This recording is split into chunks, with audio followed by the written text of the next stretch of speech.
If you think adding more fertilizer is the fastest way to increase your harvest, that's exactly why your yields keep plateauing.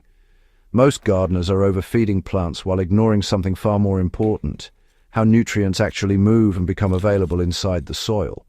And when that system breaks down, you get stunted growth, weak stems, and plants that look fed but never truly thrive.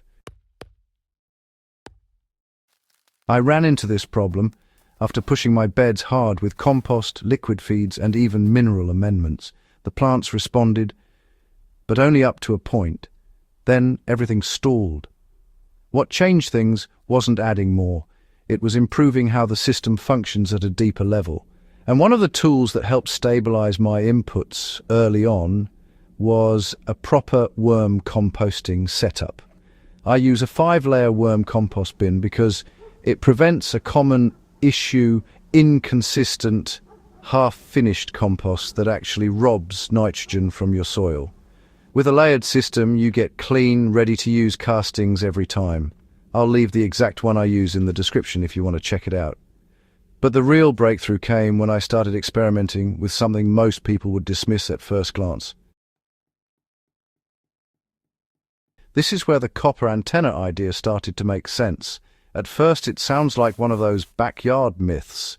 Bury a piece of copper near your plants and somehow get better growth. I didn't buy it either, but after testing it side by side in controlled beds, I realized something important. It's not about magic, it's about subtle changes in soil chemistry and microbial behavior. Copper is a trace mineral. Plants need it in very small amounts, but it plays a role in enzyme activity and overall plant metabolism. The problem is, in many soils, copper isn't readily available, especially in heavily amended or overworked beds. When you introduce copper into the system in a controlled way, you're not feeding the plant directly, you're influencing the environment around the roots. So what exactly is this antenna, and how do you set it up? Well, it's simple. You just take a piece of solid copper wire or rod, about 20 to 30 centimeters long, and insert it vertically into the soil near your plant's root zone. Not touching the stem, but close enough to influence the surrounding area. In my raised beds, I placed 1 copper piece for every 2 plants. In containers, 1 per pot was enough. For larger plots, spacing them about 30 to 40 centimeters apart worked well. But here's where most people go wrong. They either use too much copper or place it incorrectly. You really don't want large sheets or excessive metal in your soil. That can disrupt microbial balance. The goal is subtle influence, not domination. The real effect shows up where most people aren't looking. It's not immediate leaf growth, it's root behavior. Within a few weeks, I noticed stronger root structures when I pulled test plants, thicker, more fibrous, and better distributed. And when roots improve, everything above ground follows. In 1 tomato bed, I ran a simple comparison. Same soil, same watering, same compost inputs. Half the plants had copper pieces, half didn't. By mid-season, the difference was clear. The copper side had more consistent flowering and fruit set, while the other side lagged behind. Not because copper is a fertilizer, but because it helped stabilize the system those plants were growing in.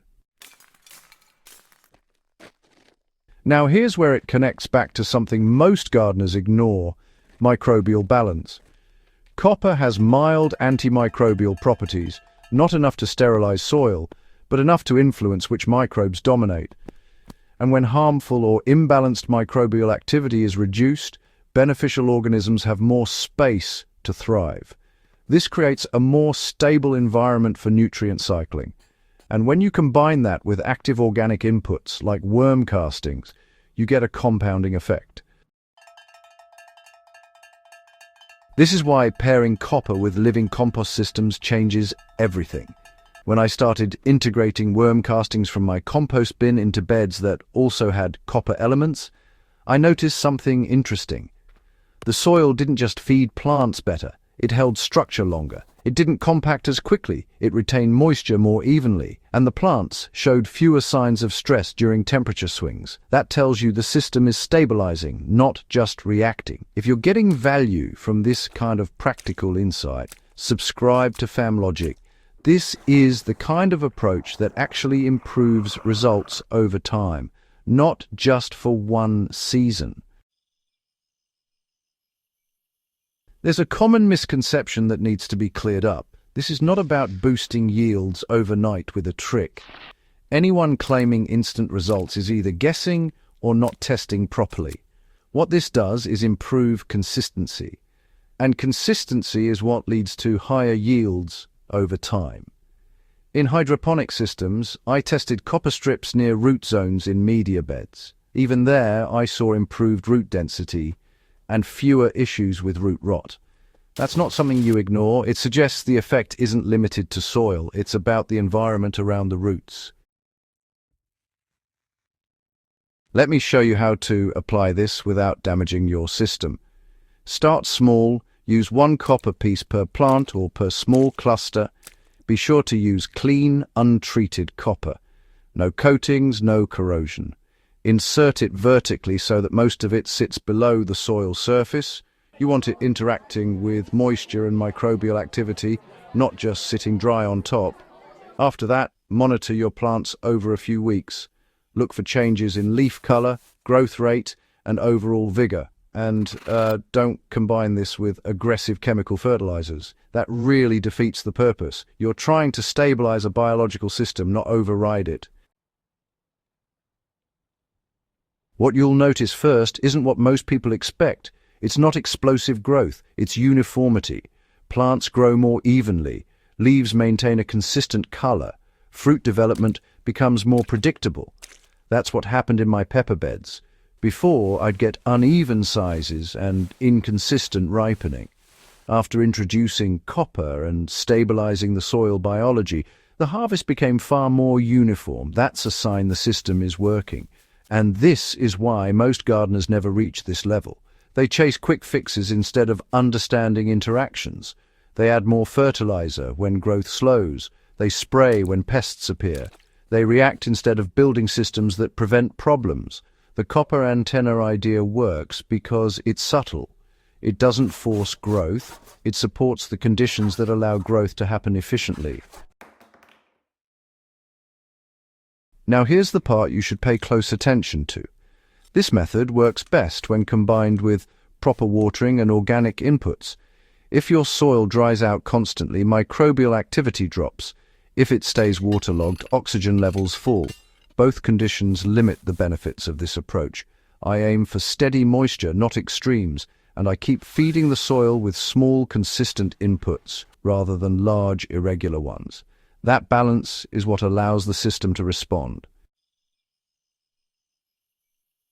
So what happens over a full growing cycle? The gains stack. Better roots lead to better nutrient uptake. Better uptake leads to stronger plants. Stronger plants resist stress and produce more. By the end of the season, the difference isn't just visible, it's measurable. Heavier harvests, healthier plants, and soil that's improved instead of depleted. That's where the 300% bigger harvest idea comes from. Not a single factor, but a combination of improvements working together.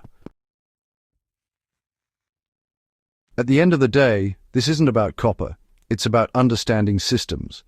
Copper is just one lever. Worm composting is another. Moisture control, plant spacing, and soil biology all play a role. When you align these factors, you stop fighting your garden and start working with it. That's when results change. Subscribe to FamLogic if you want more grounded, experience-based methods like this. And share this with someone who's been stuck chasing bigger yields without understanding why things plateau. Because once you understand how these systems interact, you don't just grow plants, you build a garden that keeps improving every season.